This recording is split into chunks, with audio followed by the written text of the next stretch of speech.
Buenos días, soy la doctora Norma Espécola de la Unidad de Metabolismo del Hospital de Niños Sor María Aldovica, y en esta reunión voy a hablar sobre enfermedades poco frecuentes en pediatría. Mi formación básica es como neuropediatra, pediatra, y hace muchos años me dedico a los errores congénitos del metabolismo.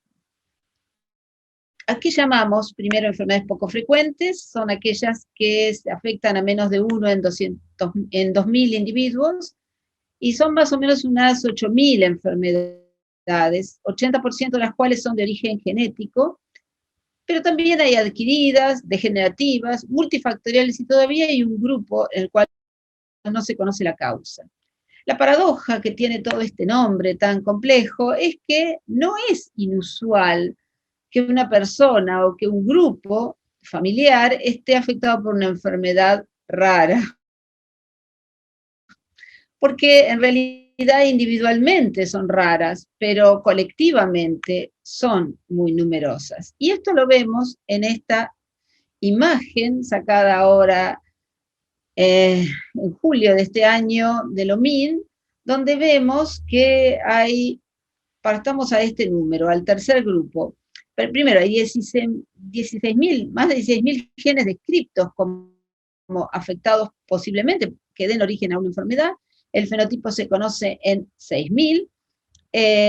Hay otros 1.500 también con un locus todavía desconocido, y algunos otros fenotipos de más o menos son 1.700, lo cual ya lleva el número posible a cerca de 25.000. Y la realidad es que encontramos muchos más pacientes y formas que las comúnmente descritas. El conocimiento sobre estas enfermedades es aún muy reciente y está poco extendido en la red sanitaria, y trae varios problemas, como es la dificultad en obtener un diagnóstico rápido, certero, y por supuesto la falta o inexistencia de tratamientos en algunas de estas enfermedades que sean específicos para ellos. Afortunadamente, nuestro país ha avanzado sobre leyes provinciales, como la provincia de Buenos Aires, y nacionales, y se ha creado este programa de enfermedades poco frecuentes justamente este año. En pediatría, pasemos ahora a la pediatría. El 75% de estas enfermedades se expresa en la pediatría, y eso es un tema innegable. Lo vemos a diario los que trabajamos en un hospital de alta, de alta formación, de tercer nivel. Aproximadamente el 5% de los niños argentinos padece alguna enfermedad poco frecuente, y en general se los define como niños con necesidades especiales, y sí que las tienen. El niño y su familia, por supuesto. Hay una gran variedad de síntomas que tienen estas enfermedades. Aún dentro de una misma enfermedad puede haber más de un hermano dentro de esa fratría afectado, y pueden tener síntomas diferentes. Incluso a veces en algunas enfermedades poco frecuentes, de herencia dominante o de otro tipo de herencia, en la cual varias generaciones sucesivas lo tienen, pueden tener síntomas diferentes. En la evolución puede ser aguda, intermitente, crónica, estática, como si fuera una lesión que no cambia a lo largo del tiempo, pero a veces tardan años en que puedan aparecer aquellos síntomas específicos que hacen que esa enfermedad pueda ser diagnosticada. Y esto sí es un problema. Los síntomas, insisto, son frecuentes. Lo que son raros son las causas de esos síntomas. Estas enfermedades son severas, crónicas, muchas veces discapacitantes, y también traen un riesgo de vida elevado. Además, genera por la cronicidad una pobre calidad de vida y una falta de autonomía en el niño y también en su familia. Hay una alta carga psicosocial para todo el grupo familiar, y la mayoría, sobre todo las de origen genético, son incurables. Pero en muchos casos hay un tratamiento sintomático que mejora la calidad de vida y no es posible retrasarlo. A veces para ese tratamiento no es necesario un diagnóstico etiológico y hay que abordarlo tempranamente. Un número creciente de estas enfermedades tiene y están llegando a tener terapias específicas que mejoran la calidad de vida de la enfermedad, pero para llegar a tiempo para este tratamiento específico necesitamos un diagnóstico precoz.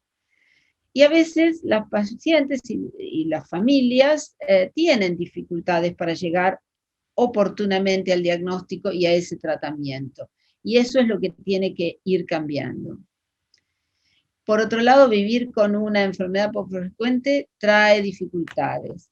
Antes del diagnóstico, por supuesto, hay retraso para acceder a ese diagnóstico completo. El equipo de salud en general tiene muy poca información sobre estas enfermedades y si bien aborda al paciente en lo clínico global, no tan fácilmente aborda estos síntomas tan multisistémicos como muchas de ellas tienen. Además, ya de por sí el conocimiento científico de la enfermedad es pobre en muchos casos, en muchas enfermedades, y en otros casos tenemos la falta adecuada de una cobertura de salud que le permita llegar rápidamente al centro que le puede permitir un diagnóstico.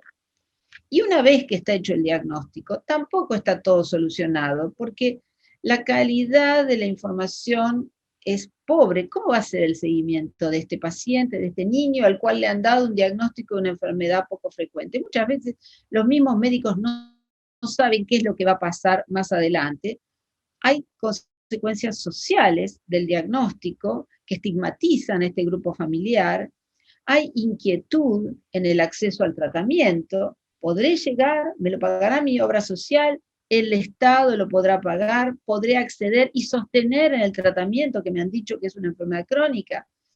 Muchas de estas medicaciones son de alto costo, hay desinformación profesional, y por otro lado les piden permanentemente certificados de discapacidad. Muchas veces estos pacientes no son discapacitados, pero tienen que relegar esto y hacer un certificado de discapacidad para poder obtener un tratamiento, porque permanentemente les están preguntando qué es, o de qué están afectados. Acá vamos a ver algunos ejemplos para que nos ubiquemos en este paciente, por ejemplo, que pasó muchos años de su vida esperando un diagnóstico. Cuando los síntomas empezaron entre los 9 y 10 años, con fallo escolar, torpeza motora, que muchos chicos pueden tener, pero era un chico que previamente estaba perfecto de salud. A los 10 años hace la primera consulta, por supuesto, lo derivan a un psicopedagogo y a una educación especial, porque parecía que este chico no era capaz de seguir un curso normal. Muy raro eso. A los 11 años hay nuevos signos como perseverancia, conductas obsesivas, aparece un tartamudeo. A los 15 termina en un psiquiatra, donde inicia un tratamiento psicofarmacológico por trastornos del sueño y por estas conductas de perseverancia y un poco obsesivas. A los 22, esta medicación se supone que le ha dado trastornos motores, porque hay trastornos en la deglución, ataxia. Esto fue interpretado como producto de la medicación dada por el psiquiatra. Nadie se paró a detenerse a ver si era todo un continuo de enfermedad. Y además aparece un hígado agrandado con elevación de las transaminasas. Nuevamente se le achaca a la medicación dada. Y por último, recién a los 24 años llega el diagnóstico.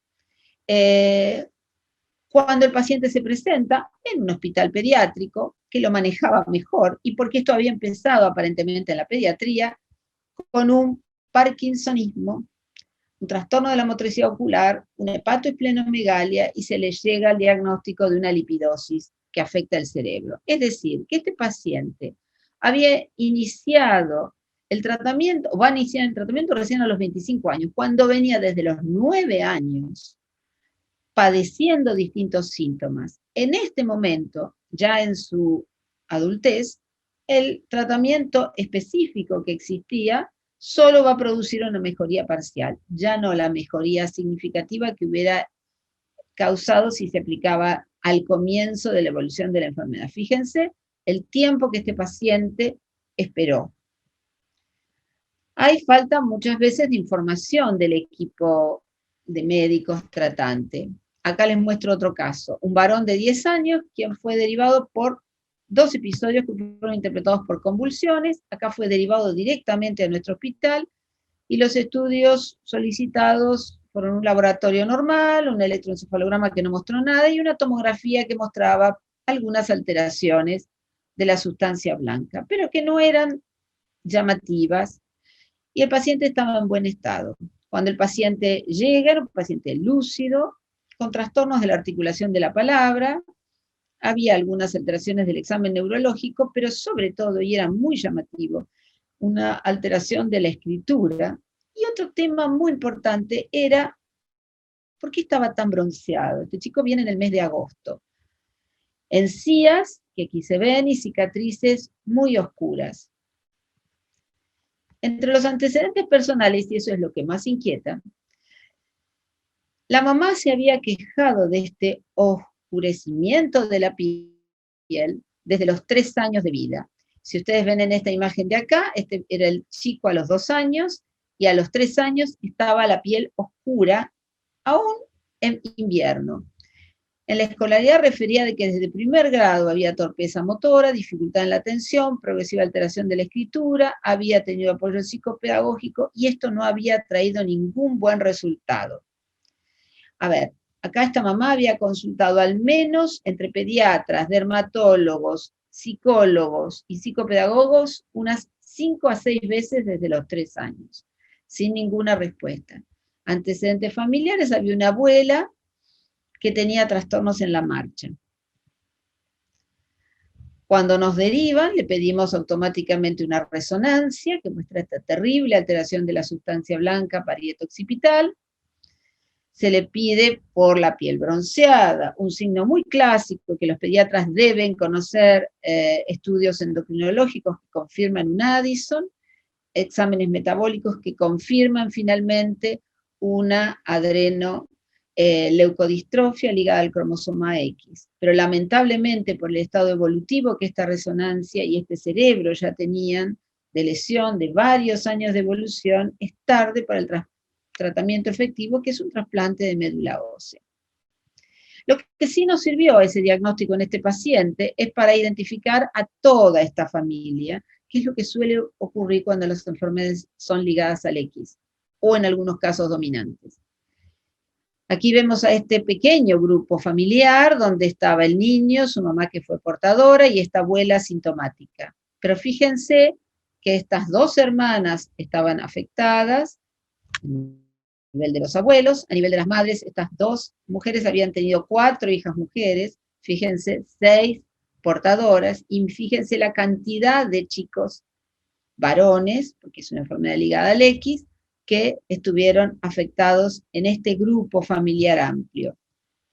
Lamentablemente, 2 de estos chicos fallecieron, a otros 2 se les pudo hacer un trasplante de médula ósea que cambió la vida de ellos, y otro paciente está ahora en un protocolo de trasplante. Es decir, que cuando uno diagnostica las cosas temprano le puede ofrecer muchas cosas y las enfermedades dan síntomas. Lo que hay que hacer es poder interpretarlos.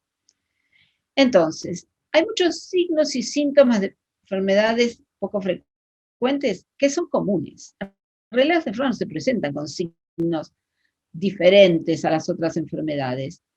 El tema es si los médicos de cabecera, en este caso los pediatras, jerarquizan realmente ese síntoma que orienta. En función, por supuesto, de la evolución, se repetirá el síntoma, es intenso, es severo, progresa con el tiempo. ¿Hay en la familia alguna morbimortalidad no bien aclarada? Es distinta la trascendencia que uno le da a los distintos elementos. Bueno, muchos consultan solamente por un cuadro infeccioso y eso a veces no trae otra. Pero si ese cuadro infeccioso progresa o aparecen otros síntomas no habituales, tenemos que pensar que puede haber una enfermedad poco frecuente. Y sobre todo la cronicidad de los síntomas, que no tienen otra explicación. Nunca hay que subestimar un signo si no hay una adecuada historia clínica y un examen bien completo. ¿Qué pasa si retrasamos el diagnóstico como en estos 2 casos que vimos? Seguramente va a haber en pediatría va a haber otros nacimientos en la familia. Y esto probablemente traiga nuevos riesgos a otros miembros de la familia. Se van a empeorar los síntomas de la enfermedad, va a haber pérdida de eficacia posible de un tratamiento, si es que lo hay. Puede haber dificultad o ausencia de tratamientos sintomáticos, porque uno se quedó con que no había diagnóstico y entonces tampoco hago tratamiento sintomático. Ese es otro grave error en general de la medicina. No necesitamos siempre para el tratamiento sintomático de lo que veamos un diagnóstico definitivo, pero tenemos que seguir buscándolo. Sin diagnóstico preciso se retrasa la ayuda o soporte que este paciente necesita, se pierde confianza en el sistema de salud. La gente ha dado vuelta por años y años buscando una explicación y a mí el sistema de salud no me lo da. Público, privado, todos por igual.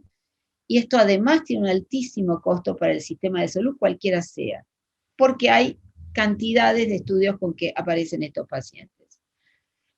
Una forma de diagnosticar esto tempranamente es a través de una pesquisa neonatal, pero ¿es real que podemos poner todas las enfermedades? Probablemente no. El programa, ¿qué es una pesquisa? Es el programa preventivo de salud pública destinado a identificar condiciones para las cuales un diagnóstico precoz puede prevenir o reducir la mortalidad o la morbilidad asociada. Este es la base principal. Cualquier diagnóstico que uno haga a través de un sistema de pesquisa debe asegurarle al paciente y a la familia que uno los va a molestar para darles una solución, no solo para un diagnóstico, sino eso es muy angustiante para el grupo familiar. Pero para que un programa sea exitoso, tenemos que saber cómo seleccionar las enfermedades, tenemos que difundir adecuadamente, definir qué muestras y qué análisis, y cuánto es la relación entre falsos positivos y negativos, de los cuales un buen programa de pesquisa neonatal no debería tener mucho de ninguno de los dos. Por supuesto son más riesgosos los falsos negativos, pero los falsos positivos hacen daño a la familia. Y tenemos que conocer el valor predictivo de ese método. Tenemos que establecer, antes de empezar el seguimiento de los pacientes, con protocolos de contacto, de derivación, de confirmación, de cobertura del tratamiento, formar grupos interdisciplinarios para el manejo de estos pacientes y valorar la calidad de vida del paciente. Nosotros en esta medicina de la pesquisa invadimos un ámbito familiar a partir de un niño que no se queja de nada, al cual le vamos a decir a la familia que tiene una enfermedad que no se ve y que tiene que confiar en nosotros para que nunca se vea. Esto es un tema muy complejo de manejarlo si no tenemos bien resueltos todos estos temas previamente. Tenemos que evaluar los resultados a largo plazo, registrar los pacientes en un registro provincial, nacional, y auditar cada nivel del programa. Si no, esto puede fallar. Los métodos. Nosotros todavía estamos en la primera columna, en la pesquisa convencional. Un análisis, una enfermedad. Métodos manuales, escasamente automatizados, personal que está y necesita estar capacitado y una aparatología convencional.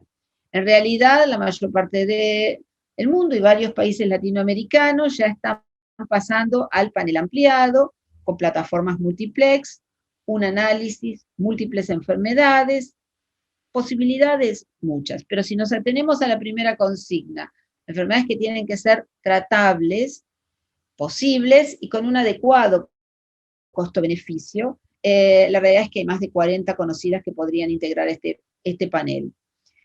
Claro, necesitamos aparatología, como la espectrometría de masa en tándem, y confirmaciones genético-moleculares que aumentan el costo, personal muy capacitado y un instrumental, como les decía, costoso. Veamos cómo evoluciona esta pesquisa en Argentina. Esto empezó en los 80, pero recién en el 86 hubo leyes nacionales y provinciales para un grupo pequeño de enfermedades, después se fueron sumando para otras provincias, y recién en el 95 empezó el programa de la provincia de Buenos Aires, con una ley que luego se derogó, cuando aquí tenemos en el 2008 se instauró la ley 13.905, que amplía la pesquisa a 7 enfermedades. Un poquito antes, en el 2006, hubo un evento muy importante, que es la creación del programa del fortalecimiento de la detección precoz de enfermedades congénitas, que permitió que todas las provincias de la Argentina tuvieran un nivel mínimo y confiable de abordaje de estas enfermedades. Pero para eso, y para que esto se sostenga así, hay infinidad de recursos y trabajos que hacer. Yo se los voy a mostrar para una sola enfermedad. Este es un curso virtual que se repite todos los años, que organiza el Ministerio de Salud de Nación. Esto se hizo en el 2019 y por la cuarentena se repite este año, en lo cual cada uno de nosotros hemos trabajado sobre una enfermedad especial. Hay continuamente grupos de pacientes, de padres, organizaciones de padres que nos apoyan, ahí ven un grupo de adolescentes fenilcetonúricos trabajando sobre su dieta, fundaciones y ONG que nos ayudan en toda la tarea administrativa para que cada paciente tenga sus recursos, y ahora recientemente, y en una sola enfermedad, desde el año 2019 hasta ahora, el desarrollo de un sistema computarizado para el cálculo de la dieta. En realidad es una app que se desarrolló en el Ministerio de Ciencia y Tecnología con la orientación dada por personal, nutricionistas y médicos de la unidad donde yo trabajo, en el Hospital de Niños María Ludovica, del Garrahan y del FEI, que es la Fundación de Endocrinología Infantil, una app muy útil para la mayoría de los pacientes que puedan calcular su dieta. Esto fue presentado este año. Y que veamos qué tenemos en la pesquisa neonatal. Fíjense que la cobertura a nivel público del programa nacional, este es un informe que apareció este año en Nación, tenemos una muy buena cobertura, acá tenemos una cobertura mayor aparentemente, y esto es simplemente porque muchos del sector privado van a hacerse la pesquisa, aunque nazcan en el sector privado, van a hacerse la pesquisa al sector público.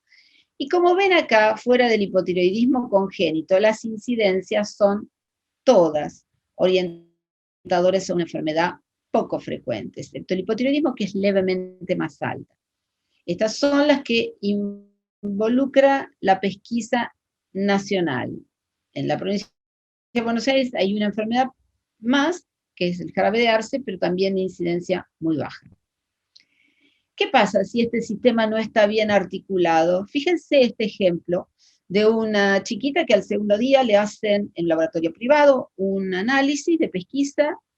El séptimo día tenemos un informe que dice que es normal, el pediatra y la familia se quedan tranquilos, pero desde el final del primer año esta chiquita expresa un retardo psicomotor, se hacen diversos estudios neurológicos, una resonancia muestra una leucoencefalopatía, toda la familia en gran estrés. A los 2 años recién estudios metabólicos y era una fenilcetonuria bien clara con elevación de la fenilalanina. Se reevalúa, se consigue la muestra neonatal, y esa muestra neonatal, que ven acá una copia de lo que le habían dado a los padres, que decía fenilalanina neonatal menor de 2, no era elevada, era 5,9. Era una PKU, una fenilcetonuria, y en tratamiento está ahora es un adolescente, pero tiene un retardo mental. ¿Qué pasó? Hay error en el análisis de la pesquisa de un laboratorio privado que no está auditado, porque las auditorías de los laboratorios privados sobre ciertos temas no se hacen regularmente.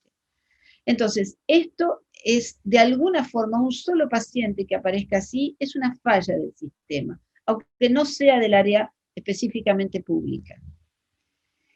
Entonces, necesitamos necesidades y estrategias para tratar las enfermedades y diagnosticar las enfermedades poco frecuentes. Tenemos que difundir este tema, y lo estamos haciendo a través de estas formas. Tenemos que incluir estos temas en la formación médica de pregrado, grado y también en el posgrado, sobre todo en especialidades pediátricas y del adulto. No se olviden que estos pacientes crecen, los que diagnosticamos nosotros, y no encuentran necesariamente un médico especialista que los pueda tratar. Hay que crear centros regionales de referencia. Los pacientes a veces recorren enormes distancias que los desplazan de su lugar para llegar a una capital de provincia o a la ciudad de Buenos Aires, y hay muy pocos hospitales en el país que se dedican a esta asistencia. Hay que capacitar a los profesionales, hay que lograr trabajo real, interdisciplinario y bien activo, creación de guías de diagnóstico y tratamiento de cada enfermedad, de las poco frecuentes, hay que proveer los insumos necesarios para el diagnóstico y el tratamiento, se tienen que crear redes, además de esos centros de referencia, redes para el diagnóstico y el manejo de los pacientes. Además, en esto nos ayudan enormemente, como les digo, las asociaciones de padres, de pacientes, los foros, las redes y diversas campañas que se organizan en torno a estas enfermedades. La atención tiene que estar centrada en el paciente, siempre. El paciente es el principal, pero tiene que ser planificada y preventiva. Las leyes tienen que regularse no solo para llegar al diagnóstico, sino para que estos pacientes tengan asistencia y una cobertura en el 100% y no tengan todos los años que volver a repetir qué tienen, porque esto los lesiona emocionalmente. Y por supuesto, y esto es una deuda que tenemos los profesionales que trabajamos en esto, tenemos que producir evidencia, porque es la única la que nos va a permitir seguir avanzando en la ayuda y el apoyo a estos pacientes y sus familias. Este sería el modelo de atención en las enfermedades poco frecuentes, centrado siempre en el paciente y su familia, donde partiendo del pediatra de cabecera, se forma un grupo que en algún momento quizás esté organizado por un médico coordinador, que es el que conoce más y llegó al diagnóstico de esta enfermedad, pero que lo forman, y dependerá de la enfermedad, distintos otros profesionales, genetistas, especialistas de otras cosas, trabajadores sociales, terapistas, farmacólogos, psicólogos. Y por fuera de esto, tiene que haber apoyo de los grupos de los pacientes, de la comunidad, de la educación y de organismos gubernamentales para que todo este curso de este paciente sea posible. Y nada de esto es posible si este pediatra de cabecera no se lo ayuda, tanto en la formación, donde no es solamente la atención primaria común de la salud, sino que este pediatra tiene que estar también para la atención de ciertas enfermedades más complejas desde lo pediátrico, desde la salud primaria. Y siempre sostener a la familia, no solo antes, cuando no había diagnóstico, sino ahora que hay un diagnóstico, para apoyarlos, porque tener un diagnóstico no soluciona el problema del paciente, y generalmente tener un buen pediatra de cabecera que ayude a la familia en estos momentos de dudas, de desesperación y de angustia, ayuda enormemente. Así que esto es lo que yo entiendo por el tratamiento y el abordaje en pediatría de estas enfermedades. Muchas gracias.